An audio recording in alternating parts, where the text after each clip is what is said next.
জামালপুরের বকশীগঞ্জ উপজেলার বাটরাজোর নতুন বাজার এলাকায় ৭, ৮ ও ৯ নং ওয়ার্ড বিএনপির উদ্যোগে একটি বর্ণাঢ্য মিছিল অনুষ্ঠিত হয়েছে। মিছিলে উপজেলা, ইউনিয়ন ও ওয়ার্ড বিএনপি নেতাকর্মীদের পাশাপাশি দলের অঙ্গ ও সহযোগী সংগঠনের বিপুল সংখ্যক নেতাকর্মী অংশগ্রহণ করেন।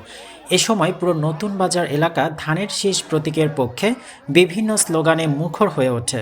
নেতারা বলেন, কেন্দ্রীয় বিএনপির কোষাধ্যক্ষ এম রশিদুজ্জামান মিল্লাতকে বিজয়ী করার লক্ষ্যে এ মিছিলের আয়োজন করা হয়েছে।